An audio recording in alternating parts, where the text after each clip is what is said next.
ఒకప్పుడు ప్రపంచాన్ని వణికించినటువంటి పెగాసిస్ గురించి ఇప్పుడు అమెరికా విస్తుపోయేటువంటి వాస్తవాలను బయటపెట్టింది అంటూ ఒక వార్త సోషల్ మీడియాలో చక్కర్లు కొడుతున్న నేపథ్యంలో ఆ విస్తుపోయే వాస్తవాలేంటి అనేది మనం విశ్లేషణ చేసుకునేటువంటి ప్రయత్నం చేద్దాం.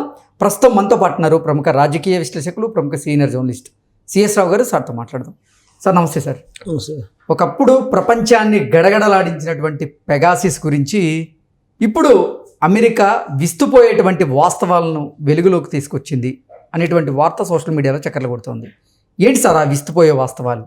ఇప్పుడు ఒకటేంటంటే పెగాసిస్ అనేది ప్రపంచవ్యాప్తంగా బాగా కలకంలో రేపింది. అదేవిధంగా భారతదేశంలో కూడా దాని యొక్క ప్రకంపనలు ప్రభుత్వాలు పార్లమెంట్నే కుదిపేశాయి. కారణం ఏంటంటే 2022 ఆ ప్రాంతంలో 2022 ఆ ప్రాంతంలో ఈ పెగాసిస్కి సంబంధించి ఇష్యూ వచ్చింది. ఏంటంటే ఇది పెగాసిస్ అనేది ఒక మాల్వేర్ సాఫ్ట్వేర్. ఇది ఫోన్ ట్యాపింగ్కి సంబంధించినటువంటి సాఫ్ట్వేర్.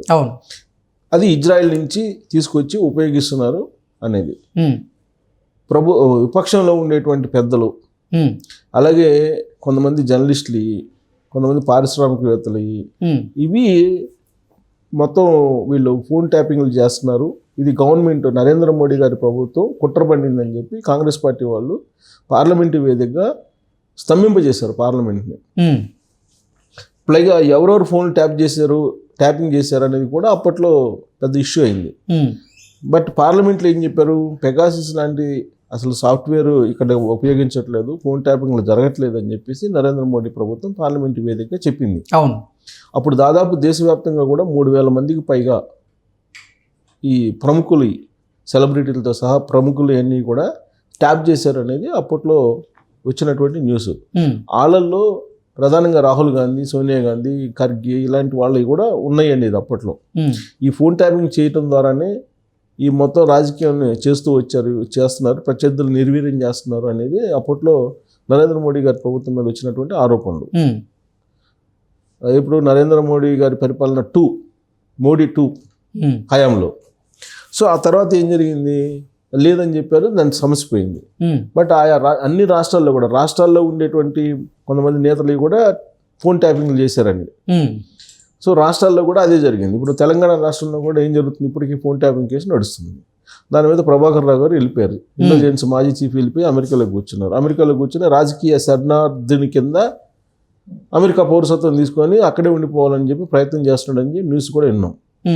తర్వాత అదే ఫోన్ ట్యాప్ కేసులో తెలంగాణలో రాధాకృష్ణరావు అనే అతను నన్ను చంపాలని ప్రయత్నం చేస్తున్నారు బీఆర్ఎస్ పార్టీకి సంబంధించిన కొంతమంది అని చెప్పి ఆయనే ఆరోపణ చేశాడు.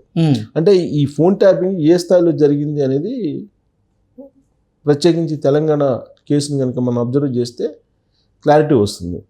ప్లస్ ఫామ్ హౌస్లో అప్పుడు కొంతమంది ఏదో ఎమ్మెల్యేలు కొనుగోలు చేయడానికి ప్రయత్నం చేస్తున్నాడని కొంతమంది స్వామీజీలను కూడా ట్రాప్ చేశారు. అది కూడా ఫోన్ ట్యాపింగ్ అని చెప్పేసి అప్పుడు న్యూస్ వచ్చింది. ఇక ఫోన్ ట్యాపింగ్ చేశారనేది చంద్రబాబు నాయుడు గారు 2014లో ఆంధ్రప్రదేశ్ సీఎం అయిన తొలి రోజుల్లో కూడా వచ్చింది.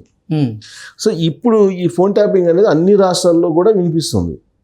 అప్పుడు అన్ని రాష్ట్రాల్లో కూడా ఫోన్ ట్యాపింగ్ అనేది ఒక వివాదాస్పదమైన అంశం మారింది. కానీ కేంద్ర ప్రభుత్వం ఏం చెప్తుంది, అలాంటిది ఏం లేదు, మీ అనుమానం తప్పి మేము ఎవరి ఫోన్ ట్యాపింగ్ చేయాల్సిన అవసరం లేదని చెప్పి క్లారిటీ ఇస్తుంది. ఇలాంటి పరిస్థితుల్లో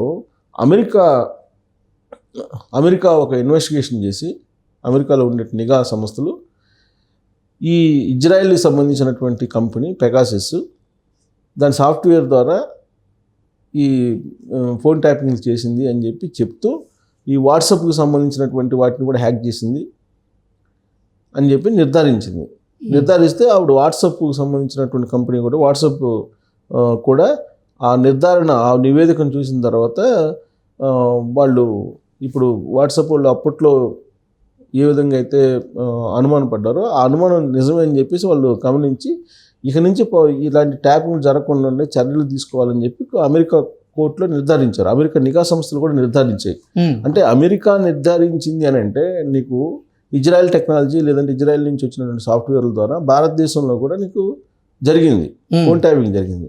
అంటే ఆ రోజు నరేంద్ర మోడీ గారు ప్రభుత్వం చెప్పింది అబద్ధం అని చెప్పి అమెరికా తేల్చింది. ఓకే. అంటే ఇక్కడ ఉండేటువంటి ప్రతిపక్షాలను నిర్వీర్యం చేయడానికి ఉపయోగిస్తున్నారు.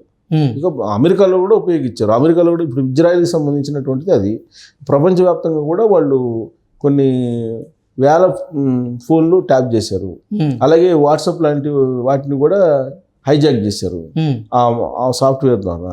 సో అది ఎంత డేంజరు ఏంటి అనేది ఒక పెద్ద ఎత్తున చర్చ జరిగినప్పుడు అసలు క్లీన్ చిట్ తెచ్చే ప్రయత్నం చేశారు నరేంద్ర మోడీ గారు. మరి ఇప్పుడు అమెరికా ప్రభుత్వం అమెరికా తేల్చిన తర్వాత ఇప్పుడు కాదనలేరు కదా. మరి ఇప్పుడు ఎవరు బాధ్యత వహించాలి అంటే పౌర హక్కుల్ని హరించేటువంటి పరిస్థితి ఇది. పౌర స్వేచ్ఛ లేకుండా ఈ ఫోన్ ట్యాపింగ్ చేస్తున్నారు. మరి ఇక్కడ కూడా కేసు ఫైల్ చేసి విచారణ చేయాలి. ఇప్పుడు అమెరికాలో తేల్చారు ఖచ్చితంగా ఇది ఫోన్ ట్యాపింగ్ జరిగిందని. ఇప్పుడు ఇక్కడ కూడా విచారణ చేస్తే అసలు ఎవరు ఫోన్ ట్యాప్ చేశారు, ఎవరు చేయించుకున్నారు అనేది తేలుతుందిగా. ఇప్పుడు తెలంగాణ ప్రభుత్వంలో కూడా అదే జరుగుతుంది కదా. తెలంగాణ ప్రభుత్వంలో ఫోన్ ట్యాపింగ్ ఎవరెవరు చేశారు అని అంటే మొత్తం అందరూ ఎటువైపు చూపిస్తున్నారు, ఫామ్ హౌస్ వైపు చూపిస్తున్నారు. ఇప్పుడు ఆ కేసు ఫైనల్కి వచ్చింది, ఫైనల్ స్టేజ్లో ఇన్వెస్టిగేషన్ ఫైనల్ స్టేజ్కి వచ్చింది. ఎప్పుడైతే ప్రభాకర్ రావు గారు వస్తారో అప్పుడు అసలు ఆ పెద్ద తలకాయ ఎవరు మీకు చెప్పింది అనేది దొరికే అవకాశం ఉంది.